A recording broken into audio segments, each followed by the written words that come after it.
Hello everybody, back here on Gelvin Valley.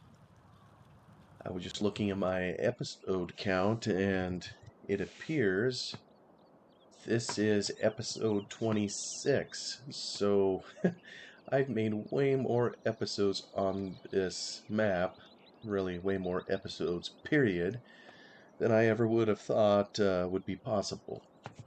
But here we are. We are still harvesting field number 37, our steepest field. Oh, it's got all these remnants on here. Oh, the joys of courseplay. Not only can't they drive straight or figure out where to go, but they leave these things, whatever those things are, kind of on the screen. But be that as it may, we're going to turn our little combine loose here. And you know, I want to kind of look in here. I did a little bit more combine surgery, and there we go. Let's look at his right hand. Well, maybe if he's backing up, it looks somewhat normal. We're just gonna have to face the reality. He does cock his arm out a little bit, so that's helpful. But I think we have the reality that it's just not gonna quite be realistic. But we did do quite a bit of extra work.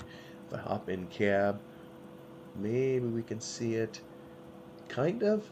We moved the console here from where it's stuck into the corner of the edge of the cab. We kind of reversed it and we chopped off the top of it, so this was just kind of standing here.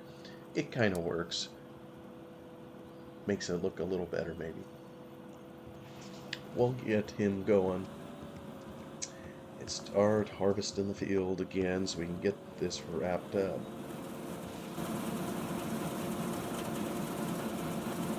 There we go. You know, my computer's been stuttering quite a bit. I don't know that I'm popping any... Whoa. You know what?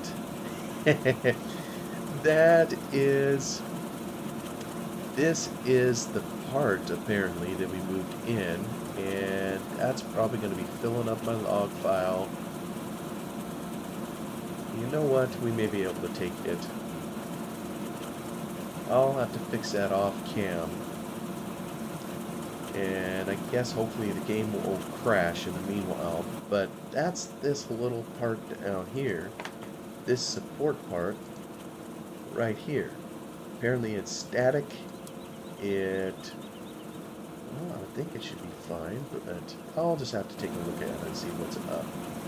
Oh, come on, Combine, look downhill. It does this every round. Can't seem to find where it should next cut in, so we'll help it out there. Let me go get our tractor trailer up to speed here. It's on lovely course play, but hopefully it'll be alright. Let me put it on our combine so we can find our hero. Going right into the crop as per usual. So right now, every time that silly support thing is moving, it's stacking up in our log file and making it a little bit deeper, but won't really try to do anything about it at the moment. So maybe as we get near to the end of this episode, we'll have most of this finished harvested. I guess we'll find out. And then all we have left is just this one little field over here to finish up, and that'll be a wrap on the harvest. Most of which was done in a single day, you know, which is quite revealing when you put it on real time and you can harvest your whole place. Even though it feels like you've done a ton of work and effort, it still doesn't speak to you having a very large farm at the end of the day. That's alright. It isn't about that in here.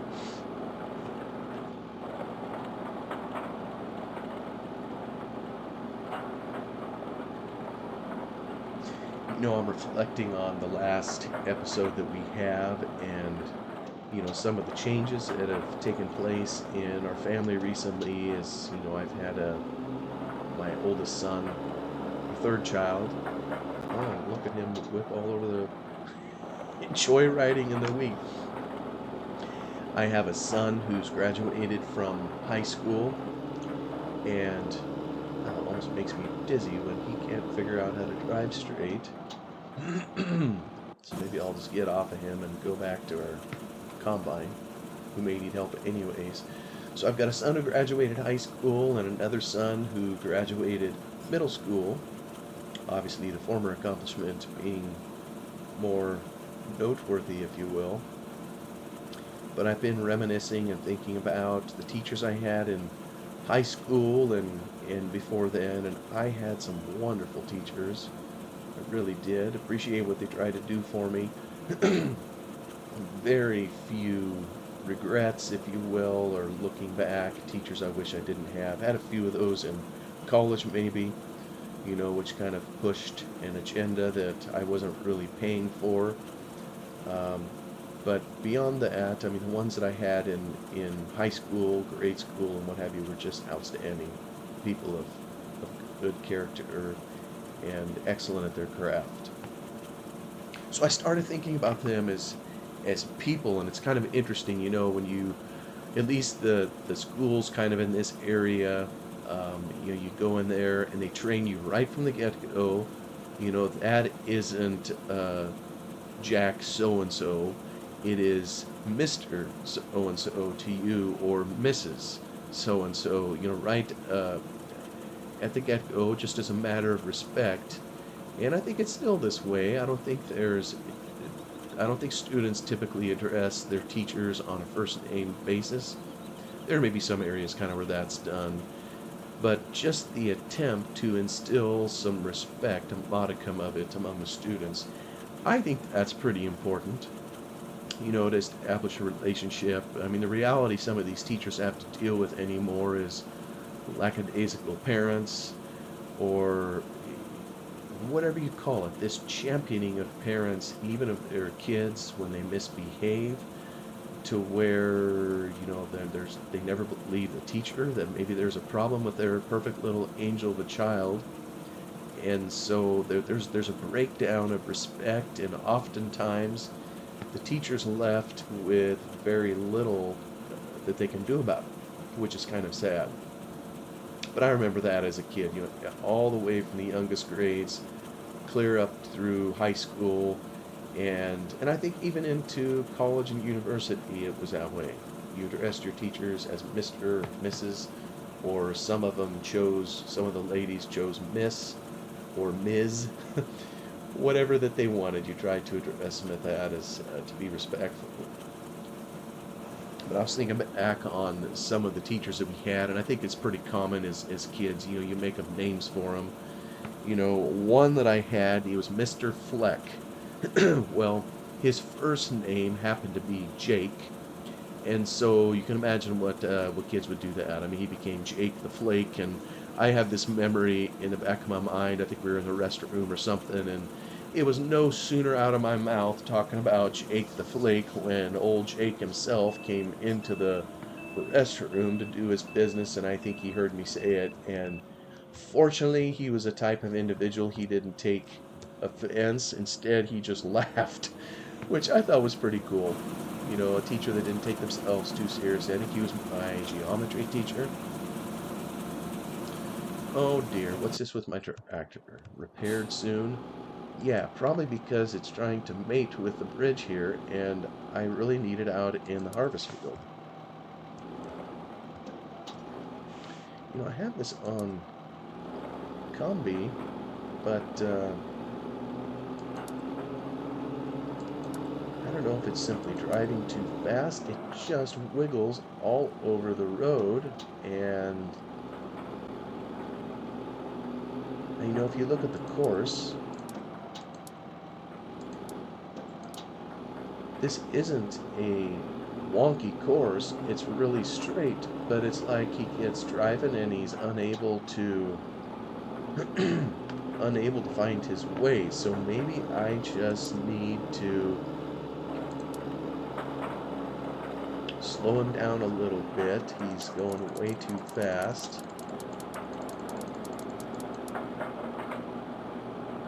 Yeah, now he's going 17, 18, 19, 20. Maybe I could try him at 20 miles an hour. And yeah, we'll see if he's able to do that. That might help a little bit. I know he needs to be repaired. Don't have time to do it at the moment. We're trying to get this all-important crop in. So, what do you do? Already, I think we have a full, close to a full load, so we'll wait him up here. But that was old Jake the Flake. He was a pretty good geometry teacher, as I recall. And I've heard a lot of complaints about from my own kids, especially about geometry, where you're asked to do things, and anybody that's taken geometry maybe remembers the proofs that we had to do. You think of geometry, you think of circles and triangles and squares and all that jazz, and taking the area of them and looking at different shapes, a trapezoid and whatnot. But there was a lot of proofs, and and I don't think even my kids, when they've taken geometry, had to do nearly as many proofs as what we did. It seemed like we had to do those all the time, where we were proving a formula of this, that, or the other, or proving that some theorem or corollary was true, and coming to a conclusion. And I don't know, it kind of seems like an ongoing battle I've had with my kids as they approach mathematics or some of these classes, and the question is why are we learning this? And or they'll ask point blank, do you still use this in real life? And of course I don't. But what I do tell them is logic, or learning how to learn, or how to think critically, or have a coherent thought and put together a string of ideas that makes sense. I don't care what class you're in, if somebody's teaching you how to do that, that definitely is real life applicable skill. And as an employer, you don't always see it in the people you try to hire, and you wonder what maybe broke for them in school, or maybe they didn't have, maybe someone didn't teach them that. And yeah, you just don't know. I think it's critically important. So I've tried to encourage my kids to suffer through it and to learn it, because that part of it does have applicability, even if you no longer need to know the formula for how to find the area of a trapezoid, or something like that. And with an ounce of common sense, you can pretty well come up with it on your own anyways, uh, if you ever happen to need it. But I enjoyed it. It was a challenging class. I have always enjoyed math, kind of as it is. We had another teacher, and I won't say her name. I'm not sure I fully remembered anyhow. But you see all types in teachers, just like you do anybody else. This lady, she was really, really smart. Again, a math teacher. She taught, in high school, she taught trigonometry and calculus, and I took both classes from her. And she was a really good teacher, but wow, was she uptight. And I think someone at some point told me she was a kickboxer or that kind of thing, so you didn't ever want to mess with her. Not that I would have, of course, but she had a hard time relaxing, and I guess I can kind of relate to that. I'm a fairly serious chap, I guess, and so some of the things we might do as students in class, she didn't always fully appreciate. It was more of a serious temperament. And you just know that a kid is going to see that and, oh, I don't know if take advantage of it's the right word, but, in retrospect, I'm not sure I participated in some things in her class that I really should have, that kind of was disrespectful. But I know in her class, we would periodically do the wave, if you will. That's where you got several rows. Oh, come on, combine. You don't need to go up there. It's down here. Where we would stand up in our desk row and make a wave from the front of the classroom to the back. Now, of course, we couldn't do this while she was watching. She would have had a conniption fit. So it only happened when her back was to the class and she was writing something on the chalkboard or whatever. And yes, I said chalkboard. We had those back in the day, and they were used extensively Shoot, now they probably have a whiteboard, a fancy dry erase, or even more, it's probably in a PowerPoint of some kind, or some different kind of medium that would be used. But it was real chalk back in the day, and so we kind of, yeah, we we were just trying to help her be a little less uptight, or so we said. But she really was a top-notch instructor. I learned a lot from her, and kind of some of my behavior in there notwithstanding. And I think she could, she could hear something happening behind her. But when she would turn around, we'd all be sitting there like perfect angels, and so it was hard not to laugh. But she couldn't do anything if she didn't see anything happen. So, but anyway, that's just kind of one of those things. I guess I don't want to spill all my old dirty secrets of misbehaving in class, but compared to some of the things nowadays, that might seem pretty tame anyhow. Come on, Combine, you can find it. There we go. Oh, probably, yep, I'm still filling up our log with that. I'm definitely going to be fixing that after this. Just hopefully we can survive and hang on through the episode. It's just putting text in there, so we're probably okay. Alright, we'll see if the mighty Courseplay can figure out how to offload the Combine.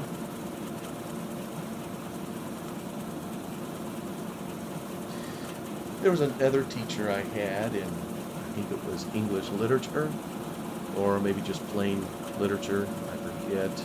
We read all sorts of stuff in there and had to write essays and papers and stuff on them. And the thing to do with this fella, I don't know if he had a ribald sense of humor or just what it was, but we'd be sitting in class and, maybe taking a test or something, it'd be really quiet, or reading some story that he wanted us to read, and he would be back there grading papers, and all of a sudden you'd hear him snicker. He had this funniest sounding laugh. I mean, if you think my voice sounds kind of funny, just picture someone with a very funny laugh, and he would just snicker to himself. It wasn't really an outburst per se, but it was one of those kinds of laughs you couldn't hardly help but laugh along with them. So sometimes he'd have the class start laughing even though we were supposed to be quiet there with whatever we were doing. But the thing with him, like I say, a ribald sense of humor, some of us figured out that what was particularly amusing to him is when we would slip a bad into our essays or whatever, and we couldn't do it just on our own. In other words, we couldn't just throw in a random four-letter word just because, but we'd have to slip it in there by quoting someone who said a bad word, and for some reason he just found that uproariously funny. I'm not sure why. I don't remember if I did that on any of my papers, but I know I had some friends who did that on theirs, and it was just kind of funny to listen to him snicker. He also happened to be a long-distance coach, as I recall, so I remember him kind of out in the track field and coaching people on how to run. And I met up with him years later. Oh, I was probably more than 20 years out of high school. I guess this is another memory that comes to mind. He was a decent teacher, but I know as a kid he had us read something that even as a kid I felt was inappropriate. And I realize in literature there's going to be themes at times that are adult in nature, and this was one of those times, and maybe I shouldn't have complained, I don't know, but he basically had us read something. I think it was something even sexual in nature, and I basically told him I didn't think I needed to read that. And would you believe, when I saw him years later, he recalled that interaction and he brought it up. And at the time, he was kind of upset with me, I think, because, well, I don't know why. He was just upset with me, maybe for just refusing or not wanting to read something he'd assigned, or maybe he thought it was appropriate and I was being a prude, I don't know. But of all the interactions I had with his class, and I had this teacher for a year, that's what he remembered, was that one interaction. And he brought that up, as my brother and I, we were going to a restaurant somewhere for lunch, and we happened to run across him, and he brings that up kind of out of the clear blue, which goes to show, and I think I'm that way too. If we meet someone or work with someone, what are the kinds of things we tend to remember about them? It's probably going to be, if most of it was positive, or if we had a couple not so positive interactions, those are the things that are going to stick in our memory long term. So I guess all the more argument to make sure our interactions with other people are as positive as it can be.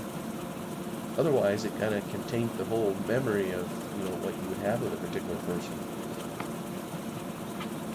So, that was my literature teacher. I can't begin to think of how many teachers, I've had. There's maybe a few that kind of stands off or stand out. Yeah, I remember, I guess this would have been my sophomore year, the second year of high school. I would say any time in school that I could, because of my love for farming and agriculture, I would try to build an agriculture theme into whatever the work project was. If it was a paper or a science project even, I would do everything I could just so I could talk about and write about my favorite subject, namely farming. And I think some of the teachers eventually figured this out, and they kind of just tolerated it bemusingly as just kind of part of who I was. Um, but but even in biology, which I had my second year, sophomore year, he had a project in there where I think we were studying, oh, what is it, genetics? Is that the study of, let me see if I can get this off. Is that the study where you make those, oh, what was it called, Punnett squares? Where you attempt to see, even like in humans, you can have a brown-eyed or blue-eyed kid, if the parents have certain genetics with it, and you drew like this little square to figure out the likelihood of certain eye color or what have you. Well, we had to do a project in this class kind of over that concept, and what I chose to do, which probably was a ridiculous project to try, but it was close to the farm, so I did it. I had an uncle at the time, I think I've mentioned him on this video, these videos, who was a hog farmer, and I don't even remember what breeds of hogs that he had, breeds of varying types. So I did my project, I set it up so to try to figure out what color would the pigskin be given the color of the parents. Well, I think basically the thing that I learned is it's way more complicated than a simple 4x4 or 2x2, whatever it was, Punnett square. There was white, there was black, there was red, there was these spots on various pigs, and I couldn't make heads or tails of it. I think I did okay in the project, and like I say, I mean, at the end of the day, I think what I learned was it isn't quite as simple as maybe it's depicted in the science books as to how genetic traits come out given a particular parents. But that guy was a pretty interesting teacher too. He worked the stuffing out of us, and I say work, maybe it's probably was more interesting to other people than to me, but we had the standard testing types in there where we had the multiple choice type, but we also had many hands-on projects where we just learned about stuff. He had us do a flower project, for example. We learned various type of flowers all the way to their scientific names, and he says, all right, now you're going to head off into the woods around your homes, places you live, and I want you to find 15 of them. I want you to press them, dry them, and label them with all this stuff. And I remember doing that. He had us do it with birds. We had to combine. You're supposed to turn right over here. There's something about turning this corner it just doesn't like to do. But I remember a unit on birds, where you had to, um,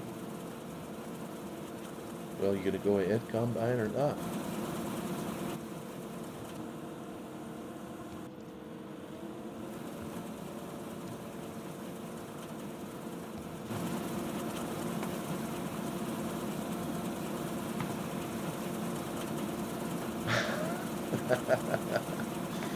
I do not know what's going on with my little Combine.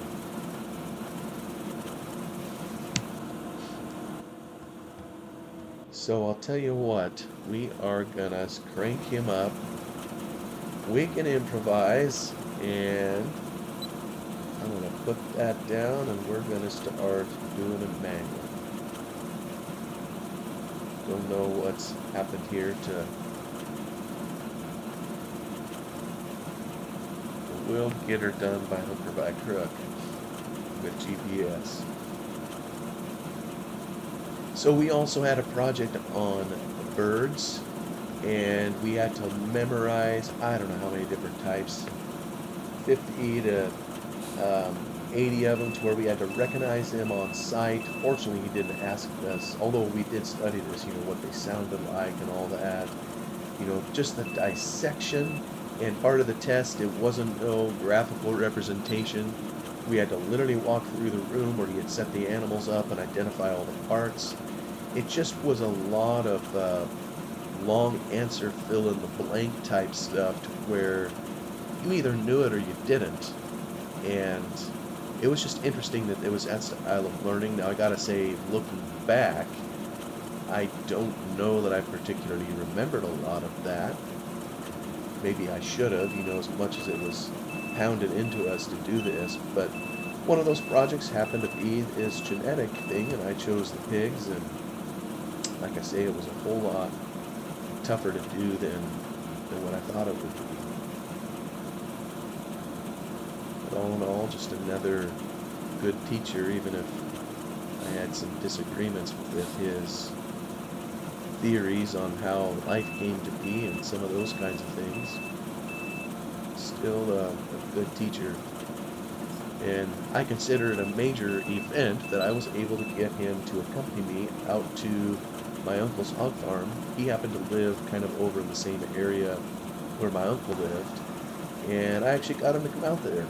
And anybody that's been around pigs knows that the smell just permeates everything. It gets in your clothes, it gets in your skin, and you can't hardly get it out. So, hey, I got a teacher of mine to come out there, and I don't know how he cleaned himself up when he went home, but haha, I got him to stink. Speaking of stink, this combine here not behaving himself, I'm looking at the clock and realizing I think I'm in about half an hour. I probably need to go take care of this machine and fix this static actor problem that seems to be moving, so I don't fill the log up.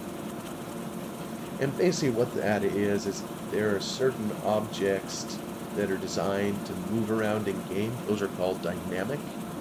And there's other objects that are intended to sit still and never move, and those are static objects. So when you attempt to move a static object, one that you've labeled and identified as something not moving, well, the game engine doesn't particularly care for that, and so it fills your log full of warnings. So I need to go figure out exactly what's going on. Oh, Nelly, come on, back up. So maybe what I'll do is I'm going to put my unloading auger out and line it back up here. I think I'll call the episode there. For any that have watched and made it this far, thanks for listening, and we'll see you on the next one. Take care for now. Bye-bye.